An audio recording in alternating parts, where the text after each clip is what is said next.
we've ever seen. I think we should run on closing the tax loopholes that billionaires take advantage of. That would get us an extra $1 trillion per year that we could use to lower the debt. You guys exploded the national Donald debt. Trump is responsible. Please run on Donald that. Trump as an individual. Donald Trump as an individual is responsible for 27% of the U.S. debt. No other president is even close to that.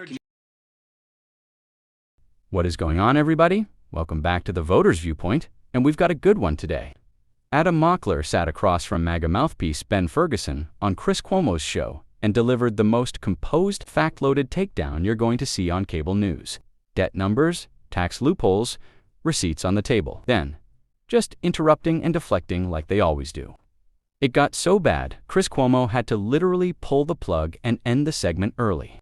If you want the real analysis, hit that subscribe button, because that's what we're here for. Now, let's get into it. Podcaster Adam Mockler. From the right, radio host Ben Ferguson. First, you know I love and respect you both. I apologize, but I needed to speak truth to power with O'Reilly. I ate up a lot of time. Let me just give each of you a good take on the state of play. There's always an excuse with you and Bill O'Reilly. There's always a good excuse. Listen, I love it. I'm sorry because, no, listen, I appreciate you guys coming on. You know what you mean to me. I really appreciate you for what you mean to the audience. So let me start with you.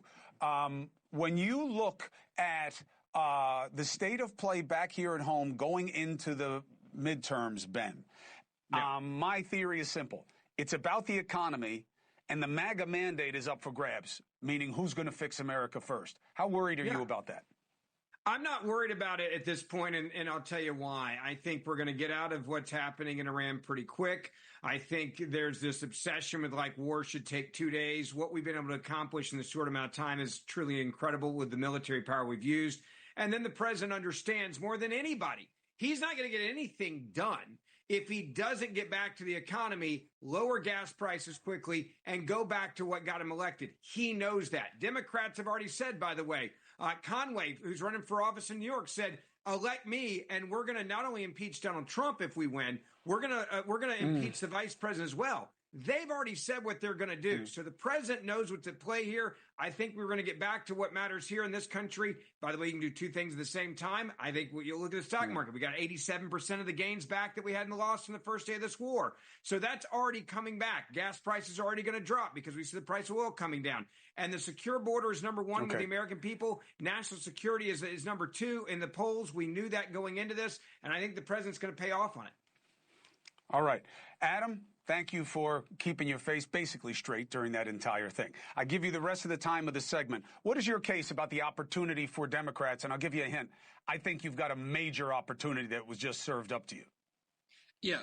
First of all, it's weird to just say that the stock market is up so much when Donald Trump is the one who crashed it down to new lows because of the way that he handled this war. But also, the question that you asked was great because a lot of Democrats will relentlessly rail against Trump without proposing our own affirmative vision. So I think Democrats need to run on the most vicious anti-corruption campaign we've ever seen. I think we should run on closing the tax loopholes that billionaires take advantage of. That would get us an extra $1 trillion per year that we could use to lower the debt, the deficit. I mean, right now, something that I'm worried about is the growing debt. We pay $1 trillion per year just on the interest of our debt. And Ben Ferguson is laughing, but he's the type of person that's created this debt crisis. You guys never cared about it when you were in charge. You had the House, Senate, and the White House. You guys exploded the national debt. Donald Trump is responsible. Please run on Donald Trump as an individual is responsible for 27% of the U.S. debt. No other president is even close to that. So Joe Biden's responsible for how much? Barack Obama's responsible for how much?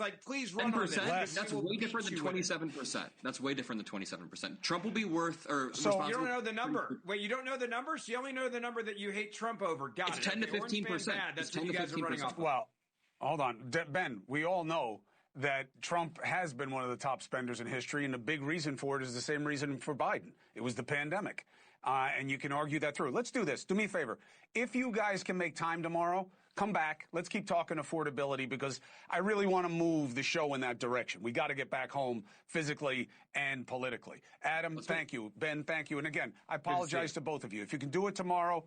All right, let's talk about what just happened, because what we witnessed in that segment was not just a debate, it was a masterclass in the difference between someone who comes armed with facts and someone who comes armed with noise. Adam Mockler walked into that studio with a plan. He wasn't there to just trash Trump, he was there to offer an affirmative vision. Close the tax loopholes billionaires exploit. Generate an extra $1 trillion a year. Use it to actually address the debt. That is a policy argument. That is substance. That is exactly what Democrats need to be doing every single time they sit down across from these people. And what did Ben Ferguson bring to counter that?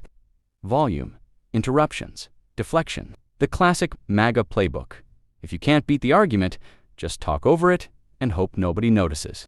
Let's talk about the debt, because Ben Ferguson wanted to go there and then immediately ran away from it the moment Adam dropped the number. Donald Trump, one individual, one president, one term, is personally responsible for 27% of the total United States national debt. Read that again, 27%. No other president in American history is even close to that figure. And before the "but Obama" crowd starts typing in the comments, yes, Obama's debt increased by a higher percentage. But here's the critical context these people always conveniently leave out. Obama inherited the worst financial collapse since the Great Depression. He inherited 2 unfunded wars. He inherited an economy that was hemorrhaging 800,000 jobs a month.